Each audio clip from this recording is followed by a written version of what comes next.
Great. So thanks everyone for joining us here this morning at the Hudson River Watershed Alliance's Watershed Breakfast Series. My name is Emily Vale. I'm the Executive Director of the Hudson River Watershed Alliance. Thanks so much for being here.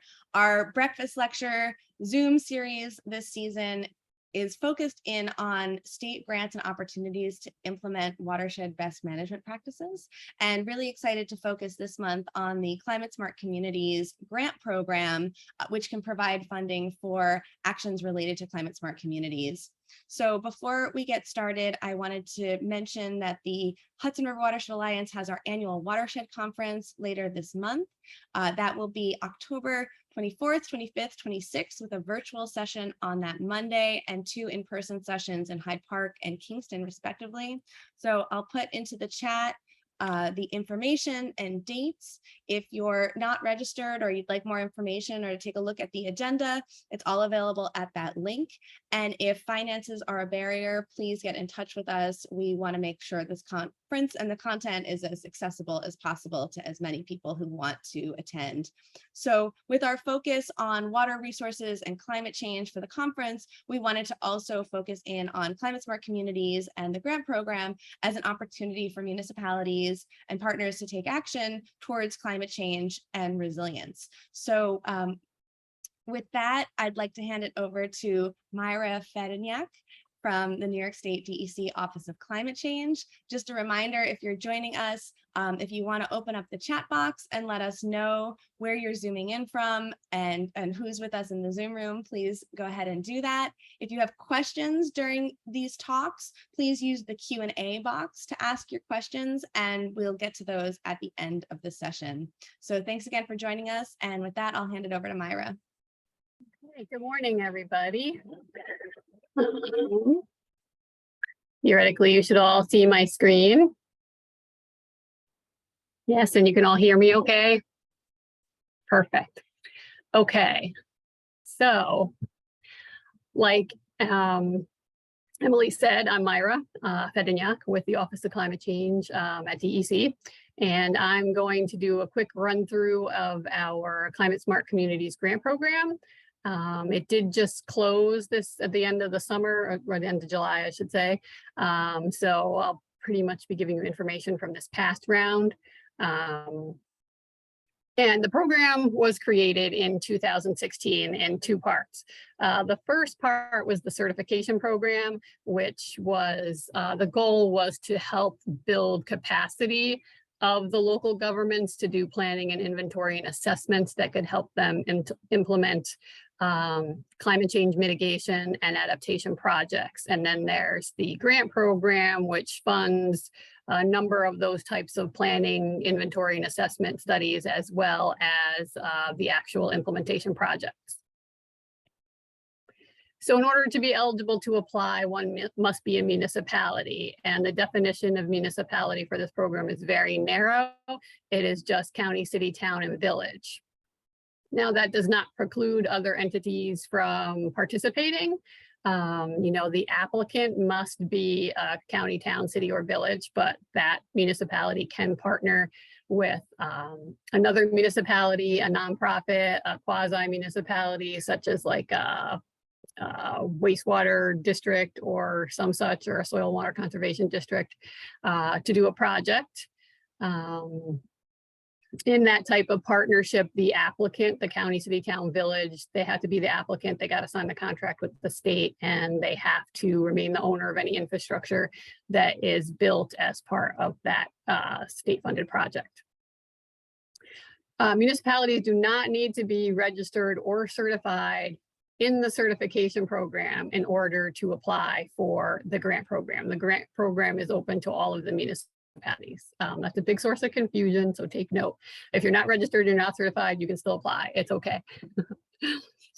This past year, we had $14 million available for our 2 project categories, and we're hoping we're going to have the same level of funds for the next round. Typically, we run with the big REDC CFA cycle, which begins in May and ends at the end of July. So if you're interested, keep those dates in mind. This year we had the 12 million for the implementation projects, which are the adaptation and mitigation projects, and then 2 million for the planning, inventory, and assessment projects. There is a 50% match requirement for the program, and that's both implementation projects and the planning projects. Match can be a lot of different types of funds. Personnel services definitely count. If the municipality has its own municipal equipment, the hours and the rates, like your DOT rates or your FEMA rates, can be used as part of your match. Cash is always a match option.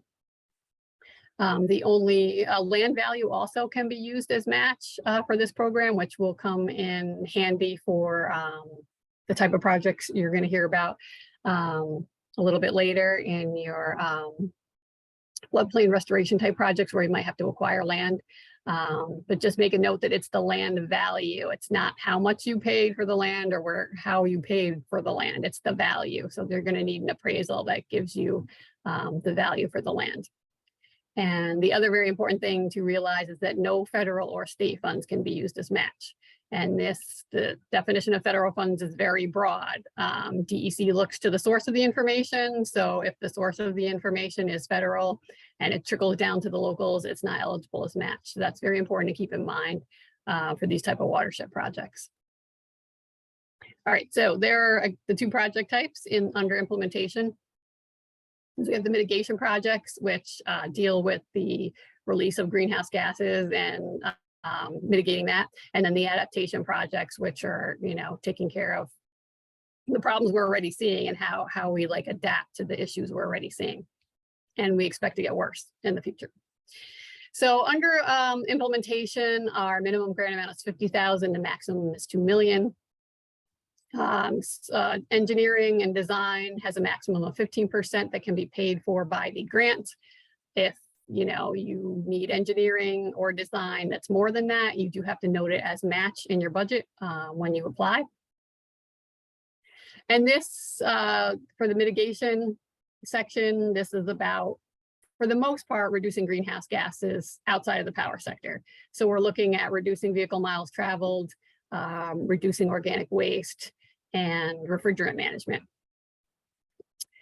We have a new project type that was added by the legislature in the last budget that allows us to fund renewable energy projects in public low-income housing. So this is the only type of energy project that we can do, and it is very narrow, and that it can only be in publicly owned low-income housing, given our definition of municipality and who is eligible to apply. For the adaptation projects, again, we have the same minimum and maximum amount, the same match, same engineering and design cap at 15%. And these are your projects such as, increasing or preserving natural resilience, reducing the flood risk, replacing or right-sizing flow barriers, and then dealing with extreme events or extreme heat preparation. So this is where you get into your floodplain restoration projects, your beach restoration. It could potentially be if you have, municipal building that's critical to emergency services in the floodplain, you got to move it. You can do that through this category. The flow barriers tends to be a lot of culverts. So we've seen a few bridges and occasionally some other type of constriction that's a flow barrier in whatever your site might be. In one case, it was kind of like a little island that was out there in the middle of a very large river that was causing issues. So that can really vary. And the RFA, the request for applications with a ton of detail, is still on our grants page.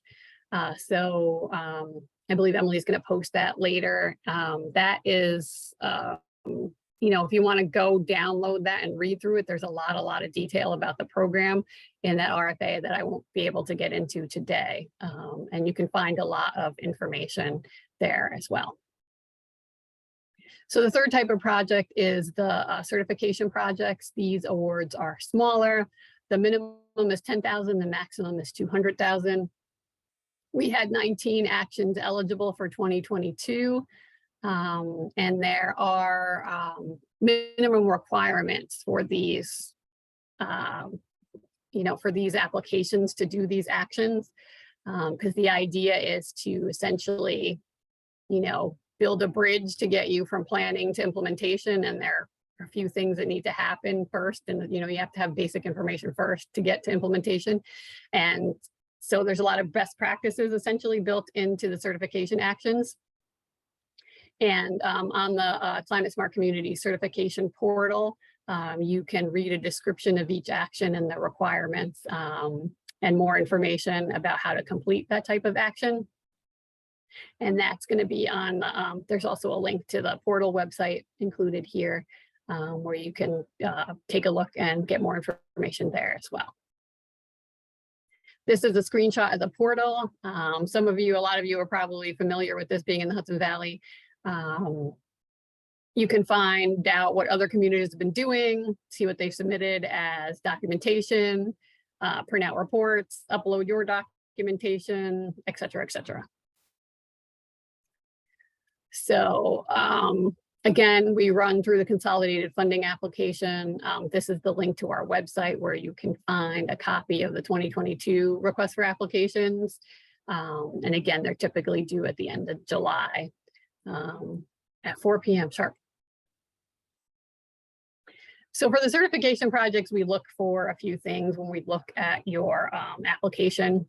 Why is the project needed? How is it going to meet a need or solve a problem or provide some type of information? And, is there any potential for it to lead to implementation projects down the line? And of course, reasonable cost with a detailed budget. For mitigation projects, we're looking for the applicant to describe the greenhouse gas information. Okay, so if you're looking at reducing vehicle miles traveled, what is your current emissions from that sector? And how is your project going to reduce that? And you want to show some calculations and kind of explain what you did, what assumptions you put in there, et cetera. That's good information for the mitigation category. For the adaptation category, this one, we're looking for a summary of what the current climate conditions are, what are the expected changes, how much more rain do you expect to get, how much more flow, and then you want to do an analysis of, okay, this is our problem now, we expect it to get this much worse, and we're going to put in this project and it's going to change it in this way. So that's kind of the critical thinking piece we're really looking for when it comes to the adaptation projects. So we want you to kind of think a little bit more long-term. This program is very much long-term.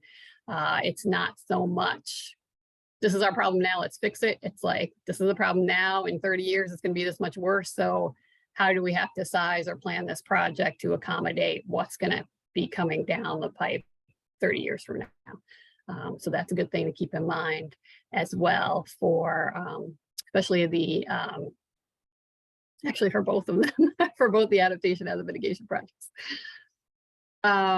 Just a few other important things that we like to highlight is, again, the municipality does not need to be registered or certified. You can all apply regardless of your status. More than one application is acceptable. We have multiple communities that will apply for a few certification actions and a implementation project, and that's fine, or more than one implementation project, which is perfect. We don't have any limit on the number of grants that are open concurrently. That's a question we get a lot. And it is a reimbursement program, so all costs do have to be paid up front by the municipality, and then we do a reimbursement at the end. The projects do have a 5-year contract period, and we expect the project to be done within that 5 years. And currently, all the contracts, even though the application is done through the CFA, the actual contracting is done through the Grants Gateway.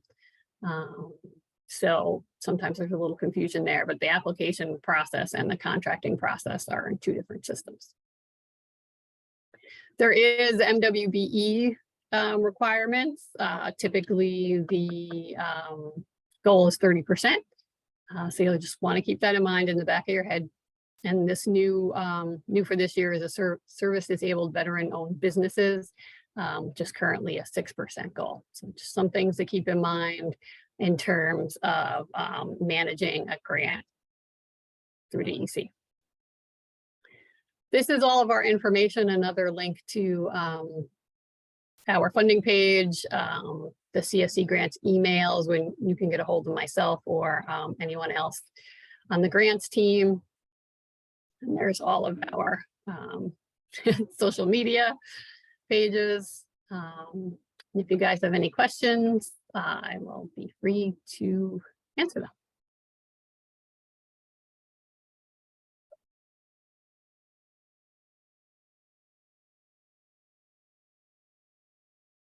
Really helpful to hear the some of the high level details of that Climate Smart Communities grant program.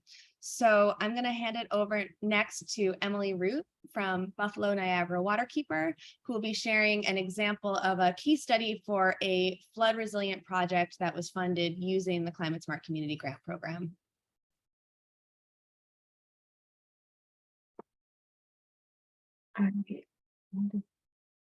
Started. All right, I'm assuming you can see that.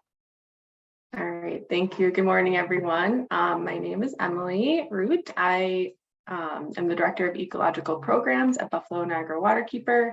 Just a little bit of background about myself. I have been at Waterkeeper for a little over 10 years, and a lot of the work I've done there has focused on restoration, like the project we're talking about today, which is the Cayuga Creek Stream and Floodplain Restoration Project. So I've been involved with this project since about 2018, and I've served as the project manager since then until earlier this year when my colleague Ryan, who's here today, had taken over as project manager. So that is a little bit of background and context. So I'm just going to start with a little bit of background about Waterkeeper and where we work, and then I will get into Cayuga Creek, kind of the conditions there and why this project was important, and then I'll get into the specifics of the project itself. So Waterkeeper is an environmental nonprofit. Our mission is to protect and restore our local waterways while connecting people to them. We have been around for over 30 years, and we have 25 staff working in a number of different project areas, ranging from shoreline cleanups to educational programming, water quality monitoring, public access improvement projects, and restoration projects as well. So we are focused within the Niagara River watershed. So just wanted to give some context for that. The Niagara River is technically a strait between connecting Lake Erie to Lake Ontario. So we are in a very important location within the Great Lakes system. Zooming in a little bit to our watershed, it's about 1,400 square miles in size. So here we have Lake Erie, which then flows to the Niagara River and into Lake Ontario. And I don't know if you can see my mouse, but Cayuga Creek, which we're talking about today, we'll be zooming in on next, is right here, just a couple of miles upstream of Niagara Falls. So Cayuga Creek itself is impaired. It has a number of impairments. So it has for habitat, for water quality, fish consumption advisories, and also contaminated sediment. And this is attributed to both point and non-point source pollution, development throughout the creek corridor, and modifications to the creek channel, which has caused these impairments and also caused significant flooding within the creek corridor. So this aerial shows just the context for the creek corridor itself. The creek is about 8 miles in length, and from its headwaters, it flows through kind of more agricultural land uses. You can see it's been kind of straightened at the top. Then it flows through a little bit more suburban areas before going through the Niagara Falls Airport and Air Force Base, where a portion of it is tunneled underground and a portion of it is channelized there. This is our project area here. So it flows through that before getting into more densely developed land. So you can see that our project area is the last remaining natural land within the lower portion of the creek. So because of that, it's been identified as an important opportunity for protection and restoration within the creek corridor for many, many years.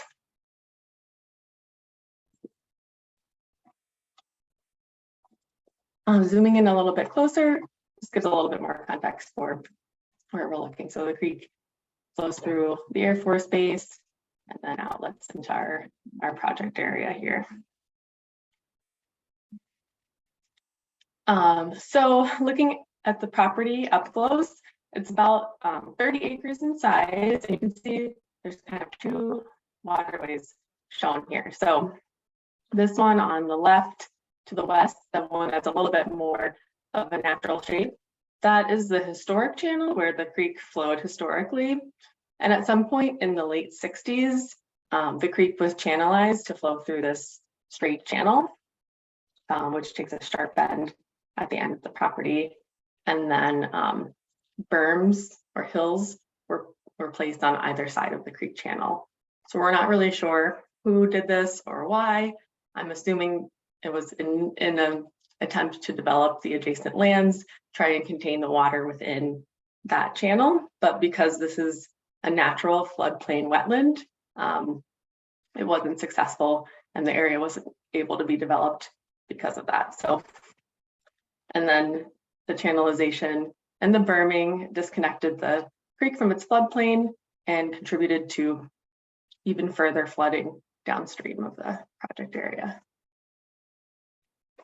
So here on the top left is just a picture of the creek channel before restoration occurred. So you can see that straight channel. It's a little bit hard to see, but there are these mounds or berms on either side of the creek. And then some photos of the communities downstream. So after flood events, the water is high. Instead of flowing out to the floodplain, the water flows out into the downstream communities since it can't do that within this property. So just a bit of background on the timeline for this. In about 2016, all of the pieces finally started to fall into place to be able to start making progress towards protection and restoration. So we had support from local partners. We had municipal leadership that was willing to partner with us and take title to the property. And we had a landowner, the previous private landowner was willing to donate the property to the town. So that transaction happened in early 2018. And then we were ready to move forward to restoration. So it took us 4 full years to get ready to do on the ground implementation. COVID hit during that time, so that was a cause of some of the delays, but this is just a really complex project with a lot of moving pieces. So we wanted to make sure we got it right. So we invested that time in doing extensive data collection, modeling, design development, and securing all the funds necessary for the work. The budget for restoration, design, and implementation was just under $1.85 million for this project. And I'll get in more to the funding aspects of this later on. And we did not do this project alone. We had a lot of help, a lot of partners pulled in that helped in many ways throughout the project. So the Town of Niagara was a critical partner, as I mentioned, taking ownership of the property, helping with grant support and just general support along the way. We also had technical assistance from the U.S. Fish and Wildlife Service and a technical advisory committee consisting of a lot of partners. And I'm sure there's more that I didn't list here, but you can just see the breadth of the partnerships we had on this project.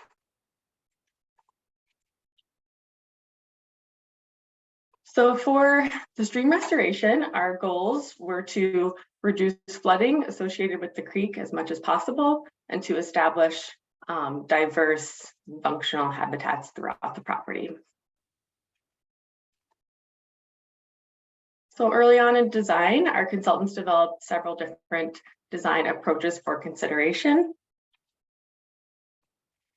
And ultimately, we selected the design approach that made the greatest progress towards our project goals. So this is a graphic that shows the design that we selected, which actually reroutes the creek through an entirely new channel that restores the connectivity between the creek and the floodplain. It also takes the creek through a more natural channel that helps to kind of slow the flow and keep the water on site as much as possible to help dissipate the energy. So we didn't want to take the creek through the historic route just because it's so close to the homes that were built really close to it. So this was the path that we chose. And then there's a lot of habitat features sprinkled in throughout. So I'm going to show you pictures of those, but you'll just see a picture of one of the features. So I just wanted to show the context for those. So we have some riffle features, riffles and runs. So there's several riffles which are indicated by this kind of lighter blue. We also put toadwood in some critical areas that might be susceptible to erosion. So those are indicated by the triangles. And then we have these kind of fringe wetlands that have connectivity. Most of them have connectivity to the creek to add some additional flood storage and create important habitat too. Some of them were existing, so like this part we kept in the former channel and kind of utilized that as one of the floodplain or one of the wetlands. So after those 4 years of preparation and design, in March of this year, we broke ground, which was very exciting. So construction started with a lot of clearing and grubbing. The restoration encompassed about 11.5 acres of the property. So in terms of invasive species, as the contractor was working through the site, they tried as much as they could to separate out invasive species and their roots and stockpile them adjacent to the former creek so that when that was ready to be filled in, those were buried at the bottom of that channel. And also wanted to note that we kept all material on site.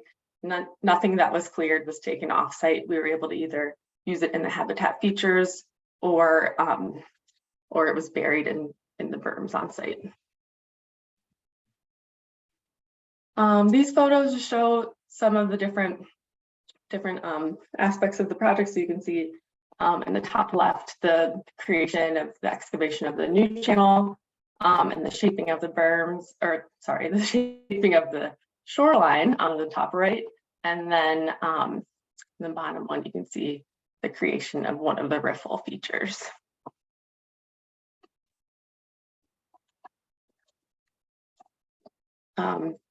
So this is a drone image that was taken probably about 30% into the construction. So you can see the new channel kind of taking shape and some of those features being built. And you can also see that the former channel still exists here.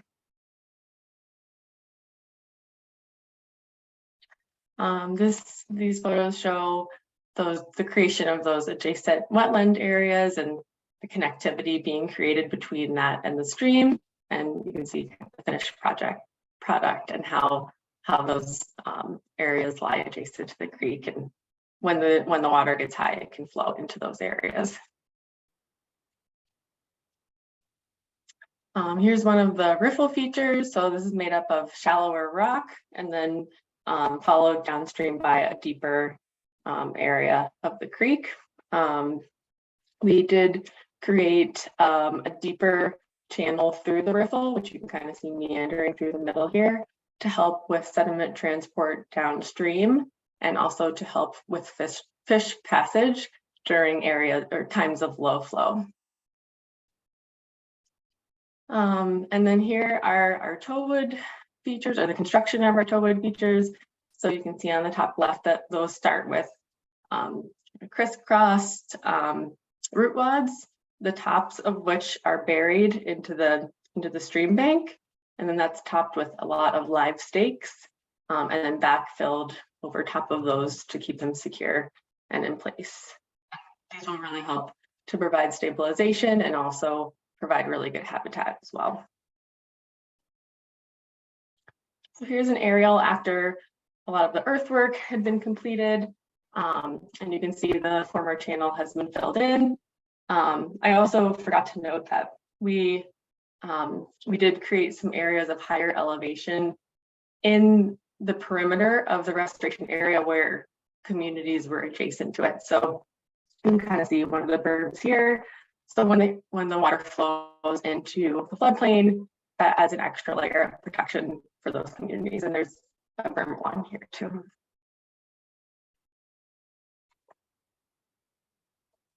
So here you can see the contractor has installed the core fiber for stabilization, seeded underneath it, and then put some straw mulch. You can also see the live stakes that were placed all along the stream banks. So those are already growing really nicely. We're seeing already leaves coming off of those. So those are doing really well. And then a bunch of trees and shrubs were installed throughout the site in addition to the seeding. And we also have some habitat boxes. Here you can see the seed is starting to establish. The site's beginning to green up. This was earlier in the spring. I forgot to mention that construction started in mid-March of this year and wrapped up in early June. So this was probably a month or two after construction wrapped up. And then I really like this picture because it shows, you can see the wetland areas are really filling in with some nice wetland vegetation, and you can see along the banks too, that vegetation is coming in nicely. These photos were taken just last week. So again, like the seed is really starting to establish. We're already seeing some good biodiversity throughout the site, which is really great, especially after we didn't have a ton of rain this summer. So we're excited to see everything popping up. So these photos were taken just about a month apart from the same vantage point in one of the wetland areas. So you can see just how quickly things are starting to fill in. We've also observed a lot of wildlife on site, which has been really exciting to see. See if this video works. Video is of some northern that we saw in the new channel just after restorations. That was really exciting to see and that it's functional.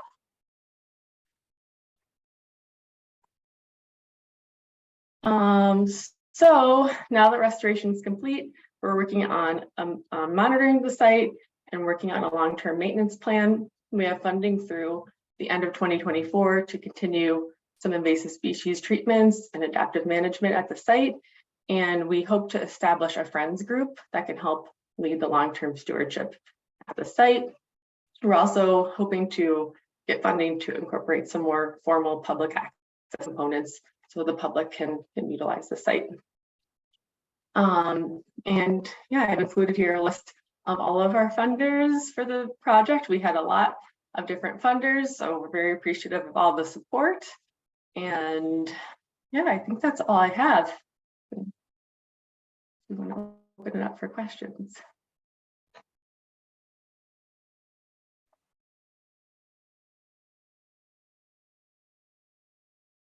Project, really exciting to see that giant northern pike swimming right through the stream channel. That's fantastic. So we've got a couple of questions that are coming in, and just a reminder to folks to use the Q&A box if you have any questions for our presenters. So the first question that came in was, who did the modeling for this project and how was the modeling done to prepare for the construction? Yeah, so we went through a competitive bid process for both our engineering consultant and our construction contractor. So our engineering consultant was Barton and LaJudas, and they used HEC-RAS modeling to model the different scenarios, and they did more extensive modeling on the design that we selected. And they looked at climate change projections and thought about increased precipitation that may occur. And so yeah, that was really helpful to inform the project. Great. Was topsoil and or compost imported to the site? I know you said that no earth was moved out of the site. Was any earth moved onto the site? Yeah, we didn't use any topsoil or bring in any fill. We kind of just, the contractor kind of stripped off what, I think what was the clean fill without invasive species, fragments or anything like that, and then spread that out during the fine grading. So there's different opinions on that, but we wanted to try to reduce our carbon footprint as much as possible. Great. What type of seed was used for revegetation? Did you use an annual grass seed in combination with a native seed mix? I'm gonna let Ryan answer that one. Sure. Yeah, it was basically a cover crop. And then we had a lot of crimson clover as well, which is great for nitrogen fixation. And then a lot of native seed mix with a lot of wetland type seed and some upland seed as well. We actually split, put some more wetter seed down at the toe of the slopes, and then some drier seed that would hopefully withstand some of the drought conditions up higher on the slopes. Great. And Ryan, can you introduce yourself and your role in the project? Yes. Sorry, my name is Ryan Greer. I work with Buffalo Niagara Waterkeeper as a project manager. My background is in restoration ecology. So I've been performing these types of projects as a contractor for the past 10, 15 years. So now I'm moving more into the project management role. Great, thank you. Mm-hmm. Was there financial compensation or other incentives for using the land in the restoration area for reconnecting with the floodplains? Was it all, I know you mentioned that there was a private landowner that donated the parcel. Was there any compensation? Was it all the one parcel? How did that work? Yeah, so the landowner donated, sorry, let me try to get back to that map. They donated the parcel we used for restoration for $1 to the town. So, and the town took ownership of that. They weren't, compensated other than, we got all this funding to do this work to improve their community. So that was of no cost to the municipality at all. And then more recently, we got funding to acquire these two parcels here. We worked with the Buffalo Niagara River Land Trust on that. So they now own these two parcels, which is 11 acres. And that property owner was compensated just the appraised value of those parcels. And we also put a conservation easement on the land where the restoration took place. So yeah, there wasn't any compensation to this property owner, but I think since they couldn't really develop or do anything with the property, they're ready to divest themselves of it. Great, thank you. How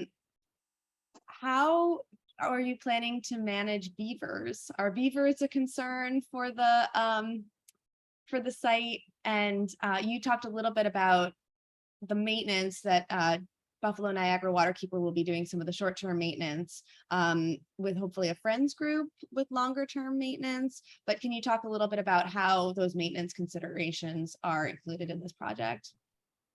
Yeah, so there's been beaver spotted downstream of this site, just downstream. We haven't actually seen any on site, and I know there's varying opinions about what to do about the beaver, but I think we'll kind of cross that bridge when we get there. And maybe, I don't think there's really a risk of, there's not really a lot of mature trees along the creek right now in this section. So it's not really a risk of them doing too much other than maybe cutting down all the trees that we just planted. But anyway, that's just a risk we have to take. And then for the long-term maintenance, so we have that funding for a couple years.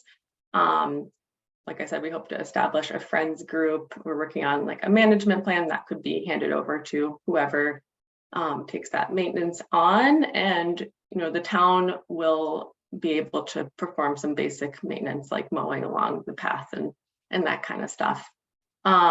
We also, Waterkeeper also has a program called Restore Corps, where we engage with local community members as volunteers to help do some of these management actions at our sites long-term. So that will include replanting, seeding, and some, you know, mechanical invasive species work. So that's another way we're able to stay active in the management long-term of these sites.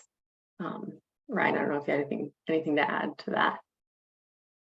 No, just that we do anticipate quite a bit of invasive species work, especially during establishment while we're waiting for the native seed to start growing. And then, yeah, so we have a management plan that we're developing, and that's really whoever gets to take it over will have at least a loose guideline of how to guide this project to success.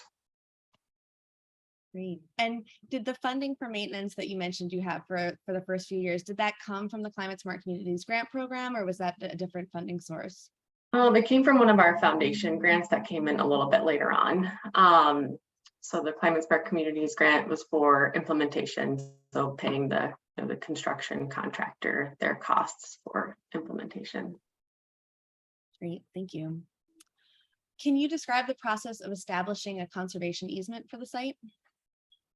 Yeah, that's a good question. So we worked with a land trust who is well versed on the process. I think it's really just a lot of paperwork, and then it gets, believe it gets attached to the deed for the property, so it stays with the property in perpetuity. And so it protects, you can make an easement whatever you want it to be, whatever conditions, but this protects the property from any future development or any modifications to the work that we did. And then the land trust who holds the easement also gets a stewardship fund. And it's just a cost per acre that they invest. And the profits from that account support them to monitor the site each year. I think it's like twice a year, just to monitor it and make sure all the conditions of the easement are being met. Great, thank you. I'm wondering if you could talk a little bit about the 50% match. I know that could be a real challenge for municipalities to put together the matching funds to get the Climate Smart Communities grant. How did you, especially for a project of this magnitude, how were you able to pull the 50% match together?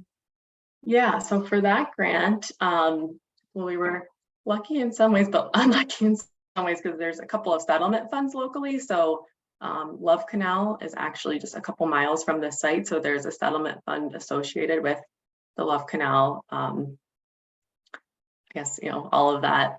So we were able to get some funding through that settlement fund. So that's just like a little bit quicker to get than a grant where you might have to wait like 6 months to hear back and all that stuff. So, and then there's also settlement funding through, there's the New York Power Authority hydropower dam, which is also pretty close to the site.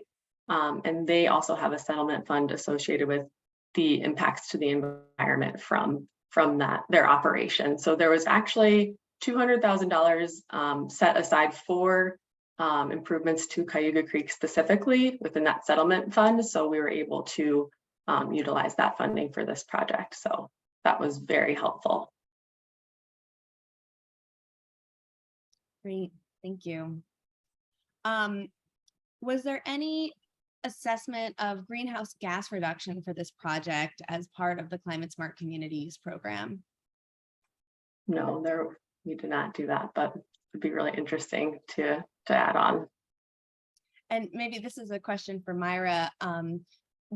Just to confirm that the Climate Smart Communities grant program, you've got the certification actions, the mitigation, and the adaptation as 3 separate grant projects, so that the adaptation projects don't necessarily include mitigation and vice versa. Is that correct? Typically, mitigation is different from adaptation. We typically don't mix the two too much. I mean, it would be interesting to find out if and how much, you know, reductions in emissions there was or is from this project. But typically, you know, we would only require the grantee who has a mitigation grant to do any sort of monitoring or calculations for reductions in emissions. So when you're doing like a project like this, we'd be looking for something more like, this was the problem before, like all the pictures you saw of the flooding and the channelization, and here's our project. And then afterwards, we want to see what happens when you get your next giant rainstorm and water starts pouring down that creek. How's the project working? Is it diverting water away from the places that were being flooded? Are the wetlands working? Are the berms being overtopped? Like, we kind of want to know what's happening once you get that flooding scenario again for an adaptation project. Great, thank you. And Myra, while we've got you on the line here, I'm wondering, it seems like the Resilient New York program, which has been funding a series of flood studies across New York State, seems like a perfect opportunity to tee up projects like this that might come in for Climate Smart Communities funding. Have you been seeing a connection between these programs? Are there other floodplain restorations or similar projects that have been funded through the Climate Smart Communities grant program? There's been a few of these that were funded. One of them didn't get off the ground because they're having funding issues and they ran out, their contract time ran out. So we're hoping they reapply. And there is a question in the application that specifies if there has been a floodplain study done, that we want to know the study and send us a copy, please, so that we can kind of figure out, at least take a quick look at what, you know, has the whole watershed been thought of essentially. And I think we've seen 1 or 2 of those studies included thus far. But since we're still kind of in the early stages, I think we'll see more going forward. Yeah, and I think a lot of the hang up is the additional funding. I mean, because our cap is 2 million, and then if you want 2 million, you need 2 million. So that's kind of a bit of a hard nut to crack for a lot of municipalities. So, I mean, I guess we have to see what happens with the Bond Act funding. If we get Bond Act funding, maybe something will change. Who knows? We have to wait and see. But yeah. Have you seen, Myra, on that 50% match, have you seen other creative ways to get to that 50% that might be helpful for some of our folks here to think about? Hearing that the $200,000 in settlement fees, you know, that's a really great opportunity. Are there other clever ways to add that up? Yeah, settlement fees is a good one because, again, the source of the funding from settlement fees is typically a utility or some corporation or some such. So that's not considered state or local, even though it's, state or federal, even though it might run through a state or federal agency to get to the municipality. The land value as match is also another good one. So if they're, you know, if the community has land or had to acquire land, you could use the value as match, but you need a recent appraisal within like 3 years, say, of your application for the grant. And then, you know, some of the larger municipalities have some staff that could do some of the work sometimes. So they'll use staff time and equipment as well. So if you have some DPW guys who happen to know how to like clear and grade something, and it's not like technical or detailed like it was here with the invasive species, sometimes they'll include those costs as part of the match as well. Great, thank you. For this project specifically, know that it started in 2016. It took 4 years to get the project sort of teed up and ready for implementation, which, understanding that timeline and the magnitude, I think is really helpful when you see the results. I'm wondering what happened prior to 2016. When you look at these maps, it looks so obvious, right? Like, of course, this would be the perfect place to do a floodplain restoration project. Was this an easy spot to identify? Is the Town of Niagara a climate smart communities, a certified climate smart communities? And understanding that the town was the applicant, what was the process in getting sort of the very initial pieces together?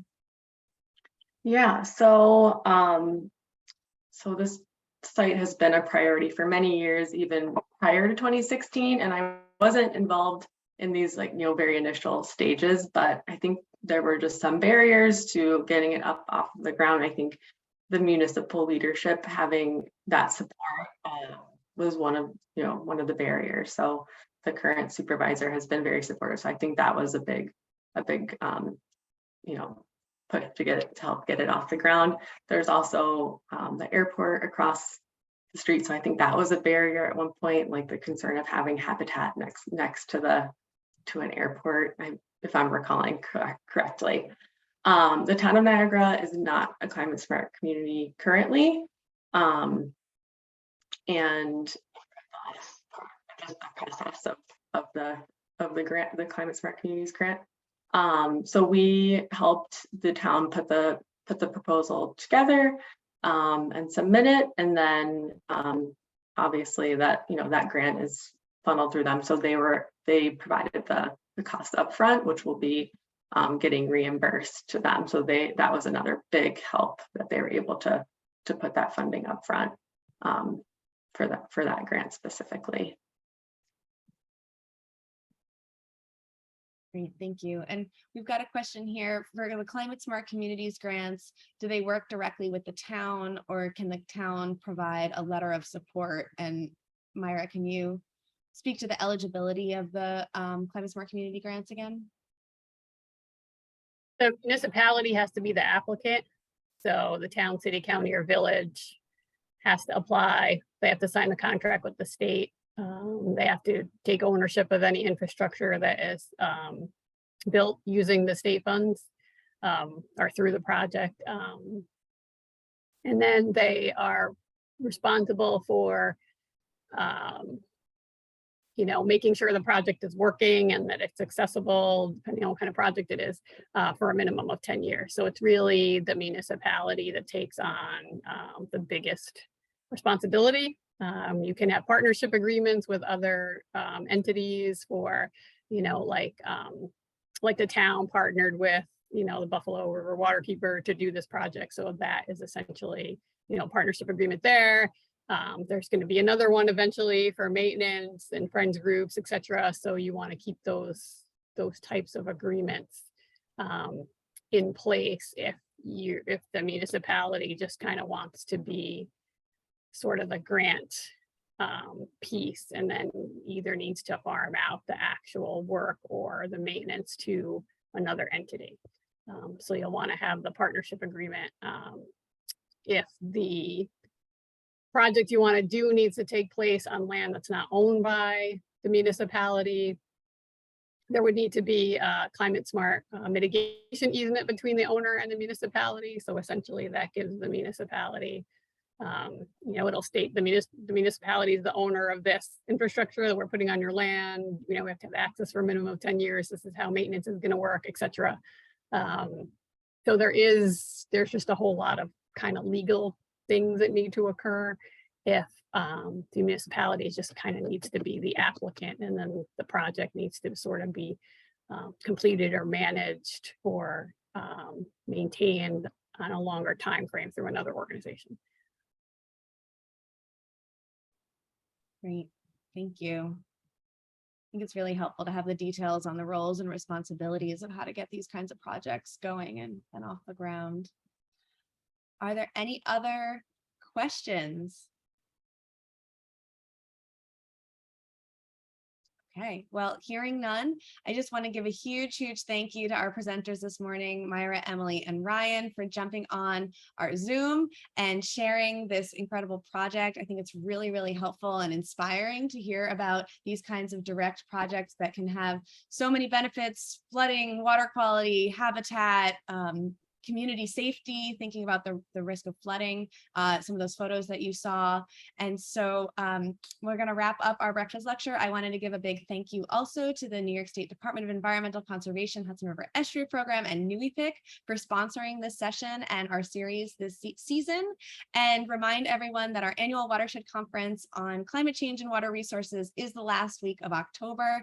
If you'd like to come, I'll drop that link in the chat one more time for more information and registration, and we hope to see you soon. Our next breakfast lecture will be on the second Thursday of November. That is November 10th, and we'll be hearing more details on the Environmental Facilities Corporation Green Innovation Grant Program, and we'll have more information for you in the email follow-up that I'll be sending with all of the links to the details of these projects and the grant program as well. So thanks everyone for joining us, and enjoy this rainy Thursday. Have a great day.